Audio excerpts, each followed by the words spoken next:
Iran अब युद्ध लड़ रहा है। मिडिल ईस्ट में एक बार फिर आसमान से मिसाइलों की बरसात होने लगी है। इजराइल और ईरान के बीच तनाव अब जंग में बदल चुका है। इजराइल और ईरान एक दूसरे को खत्म करने पर तुल गए हैं। इजराइल ने 13 जून की सुबह ईरान पर सैन्य हमला कर दिया। इजराइल ने ईरान के सैन्य ठिकानों और न्यूक्लियर ठिकानों को ध्वस्त कर दिया। इजराइल ने 200 फाइटर जेट से 300 हवाई हमले किए। इसके बाद ईरान में खलबली मच गई। तेहरान धुआं हो गया। ईरान ने 100 से ज्यादा लोग हमले में मार गिराए। ईरान ने अपना एयर स्पेस को बंद कर दिया है। ईरान सरकार ने देश भर में इमरजेंसी भी लागू कर दी है। तो देखिए, मिडिल ईस्ट में युद्ध शुरू हो चुका है। ईरान और इजराइल के बीच लगातार युद्ध हो रहा है। अगर बात करें इजराइल की, तो इजराइल ने 200 फाइटर जेट से 300 हवाई हमले किए हैं और इसके बाद ईरान में खलबली मच गई है। तेहरान धुआं हो चुका है। ईरान के 100 से ज्यादा लोग हमले में मारे गए हैं। ईरान ने अपना एयर स्पेस भी बंद कर दिया है और ईरानी सरकार ने देश भर में इमरजेंसी लागू कर दी है।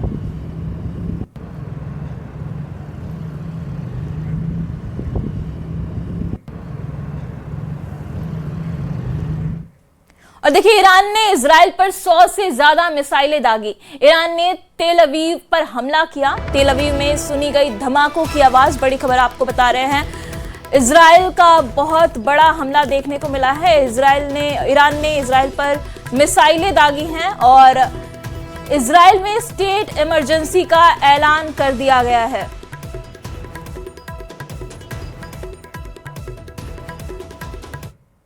ईरान की इजराइल को बहुत बड़ी धमकी मिली है। ईरान ने कहा कि शुरू तुमने किया था और खत्म इसको हम करेंगे।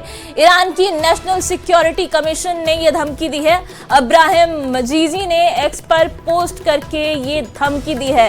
ईरान के एटॉमिक एनर्जी एजेंसी पर भी हमला किया गया है। तो एक तरीके से तनाव का माहौल मिडिल ईस्ट में देखने को मिल रहा है। एटॉमिक एनर्जी एजेंसी पर हमला किया गया है। बड़ी खबर आपको बता रहे हैं, इजराइल पर हमले की ईरान की इजराइल को बहुत बड़ी धमकी मिली है। कहा गया है कि शुरू तुमने किया था और इसे खत्म हम करेंगे। इब्राहिम मजीजी ने यह धमकी दी है। बड़ी खबर आपको बता रहे हैं और तस्वीरें देखिए आपकी स्क्रीन पर। ईरान की इजराइल को बहुत बड़ी धमकी दी गई है और कहा गया कि शुरू भले ही इसे तुमने किया था, लेकिन इसको खत्म हम लोग करेंगे। इब्राहिम मजीजी ने ये धमकी दी है एक्स पर पोस्ट करके और तस्वीरें आपको दिखा रहे हैं। एटॉमिक एनर्जी एजेंसी पर भी हमला किया गया है। ईरान पर हमला शुरू होने के बाद अमेरिकी राष्ट्रपति डोनाल्ड ट्रंप का बयान आया है। ट्रंप ने ईरान की सेना को सरेंडर करने की धमकी दी है और कहा कि हथियार डाल दो, नहीं तो मरने के लिए तैयार रहो। उन्होंने कहा कि हम ईरान को कभी भी परमाणु शक्ति संपन्न देश नहीं बनने देंगे। Began major combat operations in Iran. Our objective is to defend the American people by eliminating imminent threats from the Iranian regime, a vicious group of very hard, terrible people. Its menacing activities directly endanger the United States, our troops, our bases overseas, and our allies throughout the world. For 47 years, the Iranian regime has chanted death to America and waged an unending campaign of bloodshed and mass murder, targeting the United States, our troops, and the innocent people in many, many countries. और देखिए, बड़ी खबर आ रही है, Iran में 30 ठिकानों को IDF ने निशाना बनाया है। उत्तरी और पश्चिमी तेहरान में नए धमाके सुने गए हैं। इजराइल के हमले में तेहरान एयरपोर्ट को बड़ा नुकसान पहुंचा है। इजराइल की सेना ने तेहरान एयरपोर्ट पर रॉकेट दागे हैं और इससे बड़ा नुकसान पहुंचा है तेहरान एयरपोर्ट को। बड़ी खबर आपको बता रहे हैं।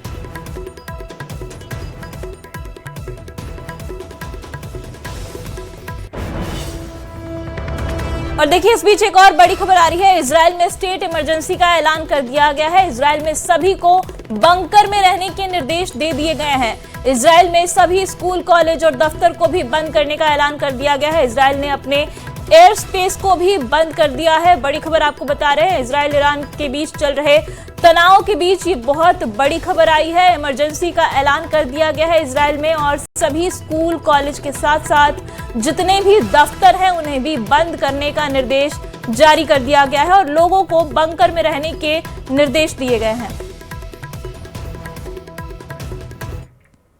ईरानी मीडिया का बहुत बड़ा दावा सामने आया है। इजराइल यूएस ने मिलकर ईरान पर हमला किया है, ये दावा ईरानी मीडिया की तरफ से किया जा रहा है। बड़ी खबर आपको बता रहे हैं, इजराइल ईरान युद्ध से जुड़ी हुई।